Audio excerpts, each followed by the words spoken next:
जय हिंद। आज मैं आपके लिए पंचप्रयाग यानी 5 प्रयाग कौन कौन से होते हैं इसके बारे में लेकर आई हूँ। तो चलिए शुरू करते हैं। जैसा कि आप देख रहे हैं यहाँ पे शतोपथ ग्लेशियर है। इस ग्लेशियर पर बद्रीनाथ है जो उत्तराखंड में पड़ता है। इसी ग्लेशियर से 2 नदियाँ निकलती हैं, विष्णु गंगा और धौली गंगा। विष्णु गंगा और धौली गंगा इस ग्लेशियर से निकलते हुए एक स्थान पर मिल जाती हैं जिसे हम लोग कहते हैं विष्णु प्रयाग। दोस्तों, प्रयाग का अर्थ होता है मिलन स्थल। जहाँ नदियाँ आकर मिले उसे हम लोग प्रयाग कहते हैं। दोस्तों, आपको नोट करना है कि जब 2 नदियों की गहराई बराबर होती है तो नदियों का नाम बदल दिया जाता है। तो आप देख सकते हैं विष्णु गंगा और धौली गंगा दोनों की गहराई बराबर है, तो इसका नाम बदल दिया गया और क्या रख दिया गया, अलकनंदा। अब ये नदी अलकनंदा के नाम से जाने लगी और इसी में एक नदी निकलती है नंदाकिनी। नंदाकिनी नदी आगे की ओर बढ़ती हुई अलकनंदा में मिल जाती है और इसके मिलन स्थान को कहते हैं नंद प्रयाग। आपको एक चीज़ और नोट करना है कि जब 2 नदियों की गहराई एक की अधिक और एक की कम होती है तो आगे वही नदी बढ़ती है जो सबसे अधिक गहरी होती है। तो दोस्तों, अलकनंदा और नंदाकिनी नदी में गहराई जो है वो अलकनंदा की सबसे अधिक है। तो नंद प्रयाग से आगे की ओर अलकनंदा बढ़ती है। आगे की ओर बढ़ते हुए एक नदी यहाँ से निकलती है पिंडारी, या इसे पिंडर भी कहते हैं। ये नदी यहाँ से निकलते हुए अलकनंदा में मिल जाती है और इसके मिलन स्थान को कहते हैं कर्णप्रयाग। कर्णप्रयाग से आगे की ओर अलकनंदा ही बढ़ती है क्योंकि अलकनंदा की गहराई सबसे अधिक है।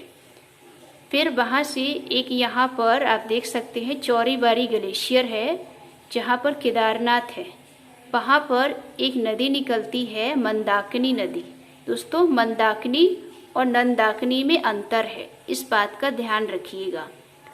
तो चौरीबारी ग्लेशियर से एक नदी निकलती है जिसका नाम है मंदाकिनी और ये नदी आकर अलकनंदा में मिल जाती है और इसके मिलन स्थान को कहते हैं रुद्रप्रयाग।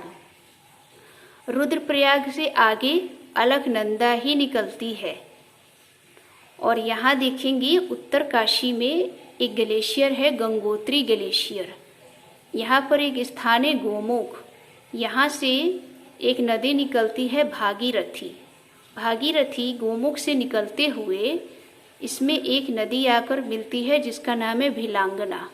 भागीरथी और भिलांगना नदी का यहाँ पर संगम हो जाता है और इसी के आगे थोड़ी दूरी पर एक बांध बना हुआ है जिसका नाम है टिहरी बांध, जिसकी लंबाई 260 मीटर है। आगे की ओर चलते हुए भागीरथी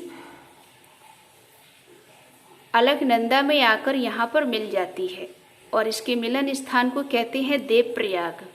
और यहीं से देवप्रयाग से ये नदी गंगा के रूप में निकलती है।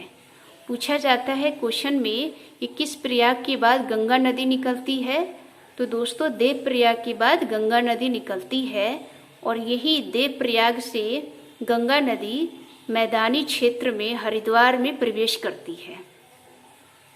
तो ये हमारी गंगा नदी का बेसिन था। आगे देखेंगे, हमने बताया कि आपको प्रयाग का अर्थ मिलन स्थल है और ये हमने देखा कि गंगा नदी पर कौन कौन से प्रयाग बन रहे थे। तो दोस्तों, विष्णु प्रयाग धौली गंगा और अलकनंदा के मिलने से, नंद प्रयाग नंदाकिनी और अलकनंदा के मिलने से, कर्णप्रयाग पिंडारी और अलकनंदा के मिलने से बनती है, रुद्रप्रयाग मंदाकिनी और अलकनंदा, देवप्रयाग भागीरथी और अलकनंदा के मिलने से। तो आपने देखा ये सभी नदियाँ अलकनंदा के मिलने से इन सभी प्रयागों का निर्माण करती हैं।